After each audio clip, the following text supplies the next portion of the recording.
Let's talk about when men use shame and guilt tactics instead of taking accountability for their behavior. Just don't wear makeup. I'm gonna do what I want to do. Then you go ahead. You're not gonna tell me what to do. My name is Joss, if we've not met, and I help people feel empowered and confident in their bodies using very simple yoga therapy practices and tantra practices. If you want to connect, look below the video. I do an ongoing support group where we gather every week and we do the practices that help us feel our best, help us feel confident, help us trust ourselves. Okay, let's talk about emotional abuse, toxic behavior patterns, often used by men, also used in friendships. I was actually inspired to do this after watching an episode of Love is Blind. There was a tactic used by JP where he doesn't want to take accountability for his shitty behavior. And so he flips it and uses a very manipulative tactic that's used a lot, the invisible army, where perhaps you're feeling something, a heavy feeling, you're feeling sadness, you're feeling upset, and you try to express it to your partner, to your friend, and you are told, well, other people wouldn't feel that way. Has this ever happened to you? It's a big one, and it can induce a lot of shame and guilt. Just don't wear makeup. I'm gonna do what I want to do. Then you go ahead. You're not gonna tell me what to do. 99% of women would love to hear that. And you hear that and you're like, oh, that's just dumb. I can't believe that. It's a terrible feeling. It's quite confusing. The truth behind what's happening here when people do this to you is they don't want to feel, they don't want to take accountability for their behavior or something they did that's hurtful. And so they try to convince you not to feel what you're feeling. You know, well, 100 other women would say different. 100 other women would have liked it. So the example in Love is Blind, he was asked, why is your behavior so odd? Why are you being so awkward? Why aren't you making an effort? Why aren't you trying? You know, she's directly communicating to him. He doesn't want to take accountability and be like, yeah, you know what, I have been a bit off, or, you know, maybe I'm feeling weird, or maybe, you know, I don't know why I'm acting this way towards you. Instead of just doing that, his response was, well, the whole reason that I'm not communicating, the whole reason I'm being awkward is because I didn't like how much makeup you're wearing.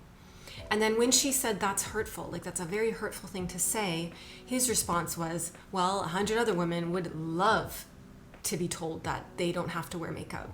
Here's the manipulation.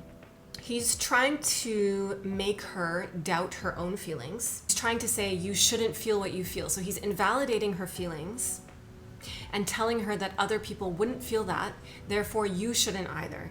This induces shame, guilt, doubt in your sense of self, in your inner trust. It's toxic, it's manipulative, it's emotional abuse, and it happens a lot. And usually when it happens, you don't even realize it's happening to you, and you probably do feel a little bit of guilt. So how can connecting to your feminine energy help you with this? When you trust yourself, when you have a daily practice to really be in tune with your inner world, and your inner world is your sensations, your emotions, your tensions, you become very strongly linked to who you are on a daily basis. You know when you feel sad, you know when you feel jealous, you know when you feel hurt, because you're very connected to the sensations in your body. And there's no way that someone's gonna come up to you and say, well, other people wouldn't feel that way. And then you go, oh, I guess I shouldn't feel that way. It doesn't matter. One of my favorite teachers said to me that, you know, the whole world could be on one side, okay? And you can be on the other, and you will still stick true to your feelings, to your beliefs. Gives me shivers. How empowering is that? And where do you think you are at in that journey?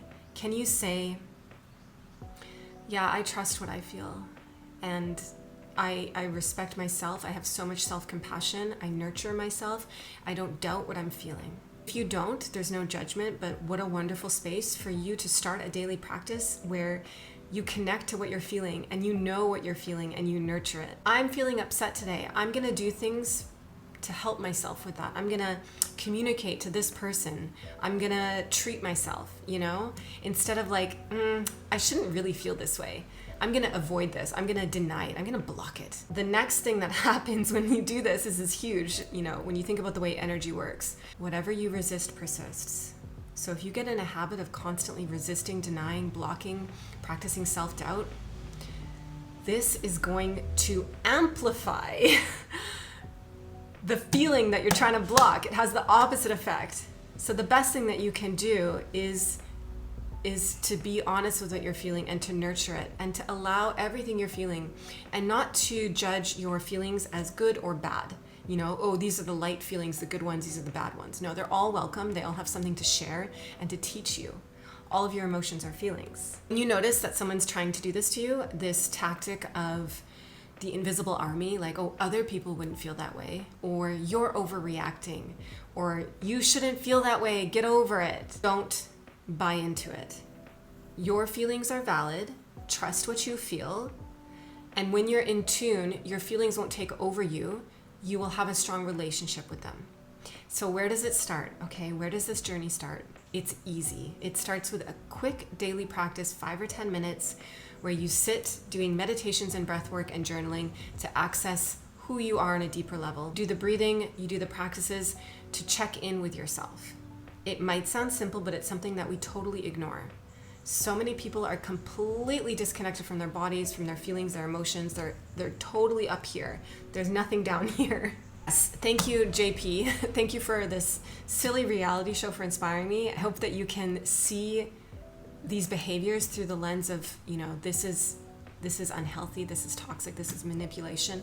Never be your own abuser. Never turn it on yourself and doubt yourself, because you're better than that. Everything you're feeling is welcome and valid.